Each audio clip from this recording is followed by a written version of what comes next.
अस्सलामुअलैकुम वरहमतुल्लाहि वबरकातुहू। कक्षा 8।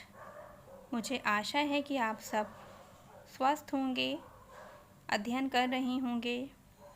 आपने अपने ग्रीष्म अवकाश बहुत ही अच्छी तरह बिताए होंगे, साथ में अध्ययन भी किया होगा, क्योंकि आपको पता ही है कि आपके यूनिट टेस्ट 1 की डेट्स आ चुकी हैं। और अपना अध्ययन कर लीजिए, जो भी पढ़ाया गया है उसको अच्छी तरह पढ़ लीजिएगा।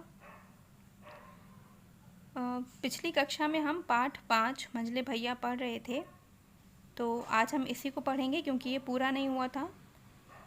और जैसे कि हमने इस कहानी में पढ़ा था कि एक मंझले भैया हैं जो कि इंद्र के मौसेरे भाई हैं, मतलब उसकी मौसी के बेटे हैं।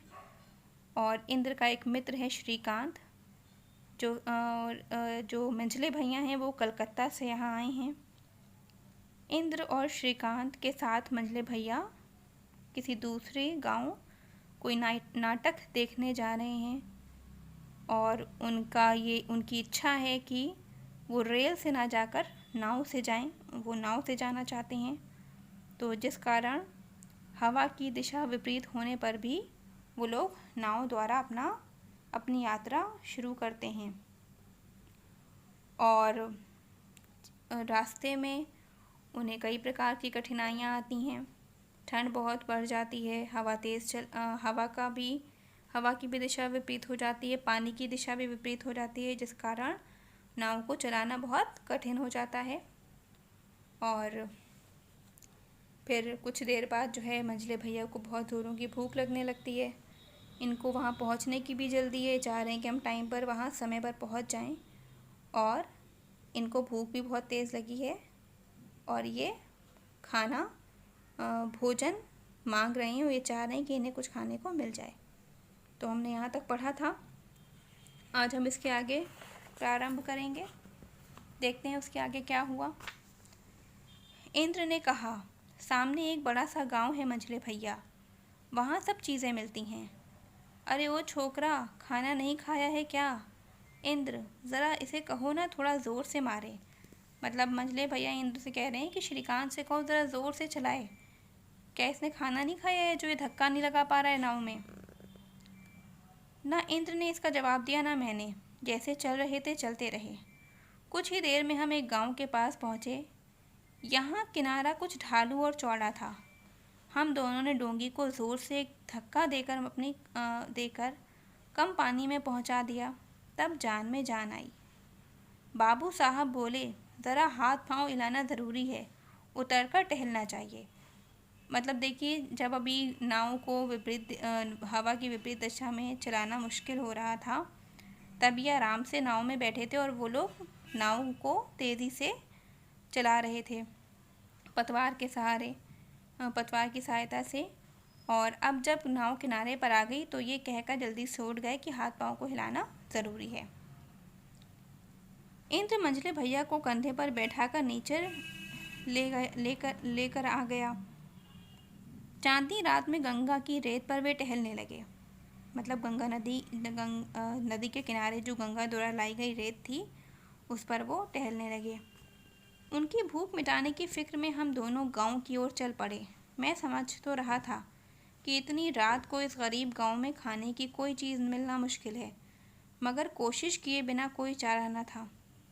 इस पर बाबू साहब को वहाँ अकेला रहना मंजूर न था।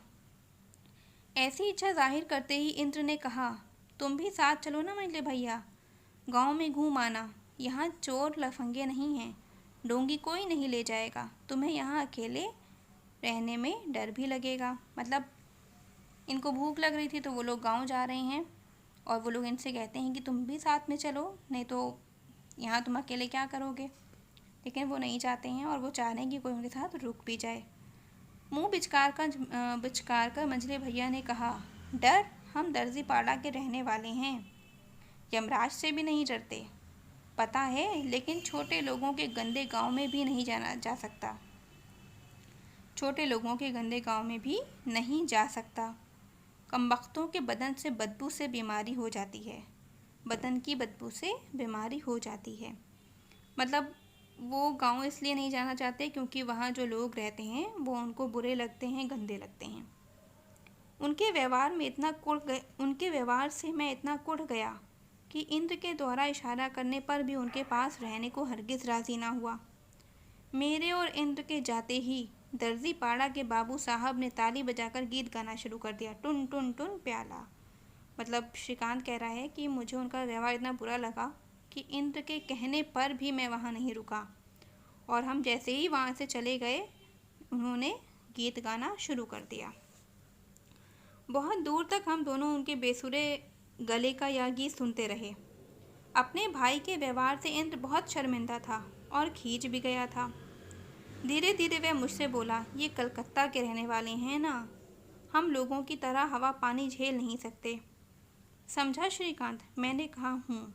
मतलब इंद्र को लग रहा था कि शायद श्रीकांत को नहीं अच्छा लगा उनका व्यवहार, इसलिए वो इंद्र क्या कर रहा था, मंझले भैया के बारे में ये सब बता करके इंद्र श्रीकांत को थोड़ा सा अपनी, जो श्रीकांत को अगर कुछ बुरा लगा हो तो वो थोड़ा उसे समझा रहा था। इंद्र मंझले भैया की असाधारण विद्या बुद्धि का परिचय उनके प्रति मेरी श्रद्धा बढ़ाने के लिए देता चला जा रहा था। मतलब इंद्र जो है वो उनकी तारीफ़ें कर रहा था ताकि श्रीकांत थोड़ा सा उनके प्रति जो उसके अंदर गुस्सा है वो श्रीकांत के अंदर मंझले भैया के प्रति जो गुस्सा है वो कम हो जाए। बातों के सिलसिले में उसने यह भी कहा कि जल्दी ही ये बीए पास करके डिप्टी कलेक्टर बन जाएंगे, लेकिन कुछ ही घंटों के संपर्क में उन्होंने जो नमूना दिखाया, इतने लंबे समय के बाद भी उसे मैं भुला ना सका। वो कह रहा है कि जो है इंद्र तो उनकी तारीफ़ कर रहा था, लेकिन श्रीकांत कह रहा है कि उनका जो व्यवहार रहा उसके कारण मैं इंद्र की किसी भी बात का मेरे ऊपर कोई प्रभाव नहीं पड़ा और मैं उन्हें भूल नहीं पा रहा था। लेकिन भाग्य कहिए कि ऐसे नमूने कहीं कहीं देखने को मिलते हैं। इस इलाके की राह बाट और दुकान दौरी सभी का इंद्र को पता था। वो एक होटल पर गया। होटल बंद था और ठंड की वजह से दुकानदार खिड़की दरवाज़ा बंद करके गहरी नींद में सो रहा था, क्योंकि ठंड बहुत थी और रात के 9 बज चुके थे, इसलिए वह दुकानें बंद हो गई थीं और दुकानदार भी गहरी नींद में सो चुका था। हम दोनों ने भरपूर हल्ला मचाया और जो भी उपाय कर हमारे दिमाग में आए एक एक करके सब आजमाए, परंतु कोई लाभ ना हुआ। मतलब इन लोगों ने बहुत कोशिश करी, शोर किया, चिल्लाए, आवाज़ दी, पर वो नहीं उठा। आखिर हम आधे घंटे के बाद खाली हाथ लौट आए। वहाँ घाट सूना पड़ा था। जहाँ तक नज़र जाती थी ना आदमी नज़र आ रहा था ना आदमजाद। दर्जी पाड़े के बाबू साहब का कहीं नामो निशान ही नहीं था। डोंकी ज्यों की त्यों पड़ी थी। आखिर ये हजरत कहाँ चले गए? हम दोनों ने जी जान से आवाज़ लगाई, मंझले भैया, लेकिन कहाँ। हमारी बेचैनी भरी चीख दाएं बाएं ऊंचे कगारों से टकरा टकरा कर लौट आने लगी। मतलब ये लोग गए तो वहाँ कोई भी नहीं था और ये लोग परेशान होकर उनको आवाज़ें लगाने लगे, लेकिन सन्नाटे में उनकी आवाज़ें गूंज रही थीं और मंझले भैया का कुछ भी अता पता नहीं था। कुछ समय पहले इस इलाके में बाघ की अफवाह भी उड़ी थी। मतलब इन लोगों ने सुन रखा था कि यहाँ बाघ भी आता जाता है या रहता है। भेड़िए से किसान परेशान रहा करते थे, यानी कि यहाँ पर भेड़िए भी थे। इंद्र अचानक बोल उठा, कहीं उन्हें बाघ तो नहीं उठा ले गया श्रीकांत? उनके बुरे व्यवहार से मैं बेहद कुढ़ ज़रूर गया था, लेकिन इतना बड़ा शाप तो नहीं दिया था। मतलब ये श्रीकांत कह रहा है कि मुझे वो नहीं अच्छे लगे थे, उनका व्यवहार भी नहीं अच्छा लगा था, लेकिन मैंने कभी नहीं चाहा था कि उनके साथ ऐसा कुछ हो। अचानक हम दोनों की नज़र पड़ी। कुछ दूरी पर रेत पर पड़ी कोई चीज़ चांदनी में चमक रही थी। हम दोनों ने करीब जाकर देखा, उन्हीं के कीमती पंपशू में से एक था। इंद्र उसी गीली रेत पर लेट गया और रोते हुए कहने लगा, श्रीकांत, मेरी मौसी भी आई है रे, मैं अब घर नहीं लौटूंगा। मतलब उन लोगों को लगा कि मंझले भैया अब नहीं रहे, और जिस पर इंद्र ये कहता है कि अब मैं घर नहीं जाऊंगा, क्योंकि अगर मैं अकेले घर जाऊंगा तो क्या कहूँगा मौसी से। धीरे धीरे सारी बातें साफ होने लगीं। हम लोग जब होटल के मालिक को जगाने के लिए चीख पुकार कर रहे थे, तब इधर कुत्तों का भौंकना हम लोगों को इस दुर्घटना की खबर देने की बेकार कोशिश कर रहा था। मतलब कुत्ते बहुत ज़ोर ज़ोर से भौंक रहे थे, पर ये लोग सुन नहीं पाए थे। इन लोगों ने उन कुत्तों के भौंकने की आवाज़ नहीं सुनी, क्योंकि ये लोग खुद चिल्ला रहे थे उस दुकानदार को जगाने के लिए। अभी भी थोड़ी दूर पर उनका भौंकना सुनाई पड़ रहा था। अब कोई संदेह ना रहा, संदेह अर्थात शक। अब कोई संदेह ना रहा कि यह आवाज़ वहीं से आ रही थी जहाँ भेड़िए उन्हें ले जाकर खा रहे होंगे। ये कुत्ते वहीं जी जान से भौंक रहे हैं। मतलब इन लोगों को यकीन हो गया कि भेड़िया उन्हें ले गया है और उन्हें खा रहा है, और जिसके कारण कुत्ते भौंक रहे हैं। इंद्र एकाएक तनकर खड़ा होकर बोला, मैं वहाँ जाऊँगा। मैंने डरते हुए उसका हाथ दबाकर कहा, पागल हो गए हो? इंद्र ने जवाब ना दिया। डोंगी से लग्गी को उठाकर अपने कंधे पर रखा। जेब से एक बड़ी छुरी निकालकर बाएं हाथ में लेते हुए कहा, यूं तो तू यहीं रह श्रीकांत। अगर मैं ना लौट सकूं तो घर पर जाकर खबर दे देना। मैं चला। मतलब उसने कहा कि श्रीकांत तुम यहीं रहो, मैं उनको देखने जा रहा हूँ। हो सकता है मैं भी ना लौट पाऊँ, तो तुम घर जाकर हम दोनों के बारे में बता देना। उसका चेहरा पीला पड़ गया। उसका किसका? उसका अर्थात इंद्र का। मैं उसे जानता था। यह उसका खाली हौसला न था कि वो एक डींग की बात कहते ही झूठा दम झूठ में खो जाता। मतलब वो सिर्फ कह नहीं रहा था, डींगे नहीं हाँक रहा था, बल्कि उसने ठान लिया था कि वो ज़रूर जाएगा। मैं खूब समझ रहा था कि उसे किसी भी प्रकार से रोकना संभव नहीं है। वह जाकर ही रहेगा। डर से वह बिल्कुल अनजान था। जब वह जाने लगा तो मुझसे रहा न गया। मैं एक बांस के टुकड़े को हाथ में उठाकर उसके साथ चलने को तैयार हो गया। कौन तैयार हो गया? श्रीकांत। इंद्र ने मुड़कर, देखते हैं आगे क्या हुआ। इंद्र ने मुड़कर झट से मेरा एक हाथ पकड़ लिया और बोला, पागल तो नहीं है श्रीकांत? इसमें तेरा कोई कसूर नहीं है, तू क्यों जाएगा? मतलब इंद्र उसको मना कर रहा है कि तुम क्यों जा रहे हो, तुम मत जाओ। उसकी आवाज़ सुनकर उसी क्षण मेरी आंखों में आंसू आ गए। किसी तरह आंसू रोककर मैं बोला, तो तुम्हारा कसूर ही क्या है? मतलब हम दोनों की कोई गलती तो नहीं है, हमने कोई गलती नहीं की अगर उनके साथ ऐसा कुछ हो गया है तो। जवाब में इंद्र ने मेरे हाथ से बांस के टुकड़े को छीन लिया और नाव पर उसे फेंकते हुए कहा, कसूर तो मेरा भी नहीं है भाई। मैं मंझले भैया को साथ नहीं ले जाना चाहता था, लेकिन मैं अकेले लौटकर भी ना जा सकूँगा, मुझे जाना ही पड़ेगा। मतलब इंद्र कह रहा है कि हम दोनों की कोई गलती नहीं है। मैं मंझले भैया को अपने साथ नहीं ले जाना चाहता था, कहाँ? नाटक देखने। लेकिन अब जब वो नहीं है तो मैं अकेला नहीं जाऊँगा, फिर मुझे भी जाना ही पड़ेगा। मैंने कहा। श्रीकांत ने कहा, फिर तो मुझे भी तुम्हारे साथ जाना पड़ेगा, क्योंकि मैं भी तो तुम्हारे साथ आया हूँ। पहले भी एक बार कह चुका हूँ, मैं मेरा डरपोक न था। कौन कह रहा है ये? श्रीकांत कह रहा है।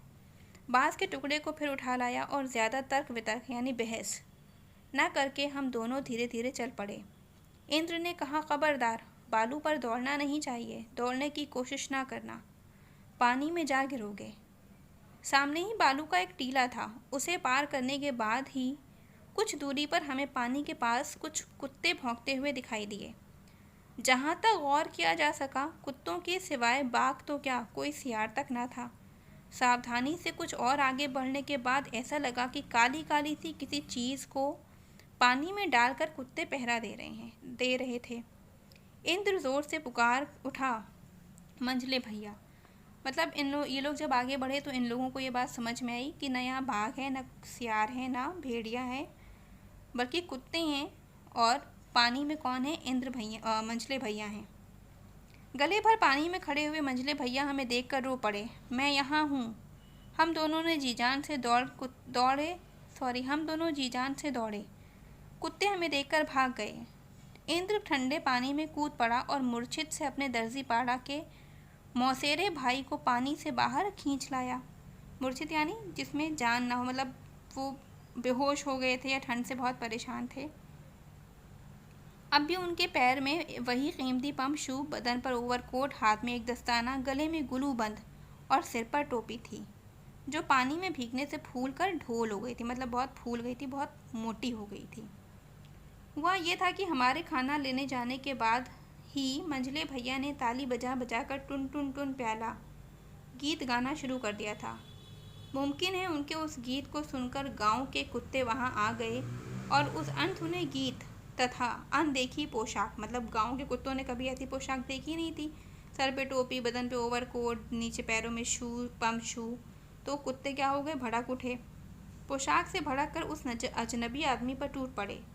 इतनी दूर तक भागने के बाद भी जब कुत्तों से जान बचाने की कोई सूरत ना दिखी तो लाचार होकर वे पानी में कूद पड़े। कौन? मंझले भैया। वो कुत्तों से जान बचाने के लिए पानी में कूद गए थे और भयंकर जाड़े की रात में बर्फीले पानी में गले तक डूबकर आधे घंटे तक अपने पापों का प्रायश्चित करते रहे। मतलब वो इतनी देर से जो कुछ भी पानी में, ठंडे पानी में आधे गले तक डूबे हुए खड़े थे और अपने पापों का प्रायश्चित कर रहे थे। लेकिन प्रायश्चित की खुमारी मिटाकर उन्हें चंगा करने में उस रात हमें भी कम परेशानी नहीं उठानी पड़ी। मज़े की बात यह थी कि पानी से बाहर आते ही बाबू साहब का पहला बोल जो फूटा वो था, मेरा एक पम्प शू कहाँ है। मतलब वो इतनी परेशानी में रहे, इन लोगों ने उनकी जान बचाई, उसके बाद भी उन्हें किसी की ना अपनी चिंता थी, ना परिस्थिति के बारे में वो कुछ सोच रहे थे, बल्कि वो अपने पम्प शू के बारे में सोच रहे थे। वह वहाँ पर पड़ा हुआ है। यह खबर मिलते ही वे सारा दुख भूलकर जूते के लिए तुरंत सीधे खड़े हो गए। उसके बाद कोट, दस्ताना, गुलूबंद एवं मोज़े एक एक कर सबके लिए शोक प्रकट करने लगे। मतलब उन्हें बहुत अफसोस था कि उनके कपड़े ख़राब हो गए। रास्ते भर हमें यही कह कह कर धिक्कारते रहे, आखिर क्यों हम लोग उनके बदन से जल्दी जल्दी ये सब उतार बैठे। मतलब ठंडा मौसम था और वो पानी में भीग चुके थे, तो उन कपड़ों को उतारना आवश्यक था। अगर ना उतारते तो वो शायद ठंड से मर जाते, इसलिए उन लोगों ने उनके सारे कपड़े उतार दिए थे, जिसके लिए वो उन दोनों पर नाराज़ हो रहे थे। ना उतरा होता तो धूल मिट्टी लगकर मिट्टी तो ना होता। मतलब वो कहने अगर ना उतारते तो ये कपड़े ख़राब ना होते मेरे। जिस शरीर को बूंद भर पानी छुआने से वे अब तक कतरा रहे थे, अब उसी बर्फीले पानी में आधा घंटा खड़े होकर शोक प्रकट करते रहे। मतलब जिस पानी से वो डर रहे थे, जिस पानी को में मतलब बैठे थे, नाव को उन्होंने एक बार भी चलाने का प्रयास नहीं किया, लेकिन अब वो उसी पानी में डूबकर गीले हो चुके थे। रात के 2 बजे के बाद हम लोगों की नाव किनारे पर लगी। मेरी जिस चादर की गंध से कलकत्ता के बाबू साहब पहले बेहोश हो रहे थे, गंध यानी महक, सुगंध यानी खुशबू, दुर्गंध यानी बदबू, और गंध का मतलब क्या होता है, महक, किसी भी तरह की महक।